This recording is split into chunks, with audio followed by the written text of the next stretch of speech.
welcome. And this is the second episode. The graphic, it should be right here. We're going to fix that later, I promise. So, let's talk about the Tigers. Boom. They have won 7 in a row with 2 sweeps, one against the Twins and one against the Rangers. Not the greatest of competition, but it does show that the Tigers themselves are in a different league than the absolute bottom dwellers. It also says that, hey, there might be some hope. We see during the last 7 games, 1.71 ERA combined for all the pitchers. Now, that's a better stat nowadays than just looking at your starting pitchers because, well, Casey Mize is on a restricted innings. Tarek Skubal just came back after missing a start, and you got a lot of bullpen games, 7-inning game, double headers, weird stuff like that. So it's good to look at the overall, and we can definitely see that the Tigers are looking decent, even if against bad competition. With that being said, they scored 42 runs during those 7 games, and Tarek Skubal is now 6-8, and I think he's won 4 out of his last 5. So he's looking to be coming into his own, which is very nice.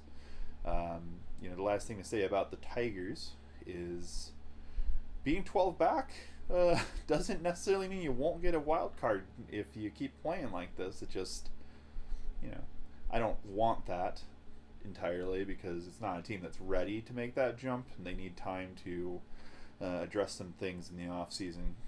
Get a couple big time players. So, but it's good to see from the Tigers. At least it could be a lot worse. So moving on to the Red Wings. They had a busy couple days.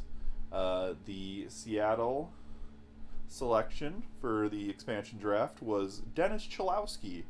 I know a lot of people would have thought that Troy Stetcher was going, as he is a coveted right-handed defenseman. But Dennis Cholowski it is. Unfortunately, that means there's room for a defensive player. I don't know what the plan from Yzerman is on filling that hole. Nick Leddy was a good start, and we'll go from there. There's not a lot more to say about it.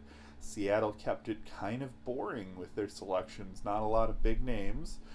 They kept their cap very low, which is what Ron Francis said he was going to do. I guess the teams that dared him to go out and get big names like Carey Price and Shane Gostisbehere didn't happen.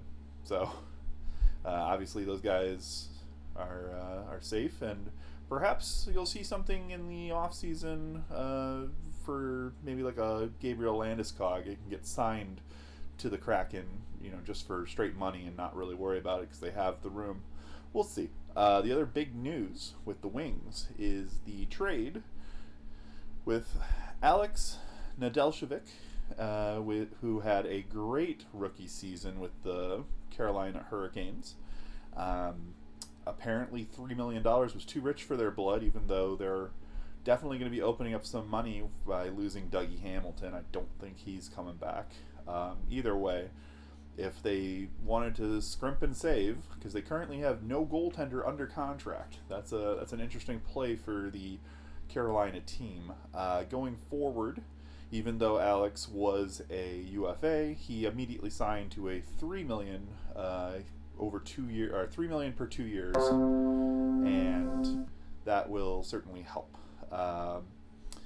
He's a younger goaltender than Jonathan Bernier, who is going over to the Canes. I don't think the price point is terribly different between him and Nedeljkovic. And giving up a third-round pick, while sometimes is magic for the Red Wings organization, it's worth it to get a guy who's 7 or 8 years younger than Jonathan Bernier, who played his heart out for the Red Wings. He played in front of nothing on defense and young prospects, rebuilds, and people who boy, their defense was bad. That's really the only way to put that. So he's going to a playoff team. Alex Nedeljkovic is going to come to a team that is on the up, and up, and has a lot of defensive talent in the pipeline. Um, if he plays 932 save kind of hockey, uh, the Red Wings will be thrilled. If he plays even up to Jonathan Bernier's ability, they're going in the right direction and they're staying younger. Jonathan Bernier is not going to be in that kind of form forever, and I do hope that with the Canes, he gets to see the playoffs, he gets to enjoy it. But that being said, I do think the Wings got the best side of that deal, and I don't understand why Carolina feels that up against the cap that they couldn't pay that kind of money for a young, talented goaltender. So, with that being said, that is the news of the week. We look forward to the draft. We'll be talking about that in depth when it comes out, and monitoring the Tigers as they continue to play on this win streak. They are heading to Kansas City, I believe, or Kansas City is heading to us, one or the other. Thank you for viewing, and enjoy your weekend.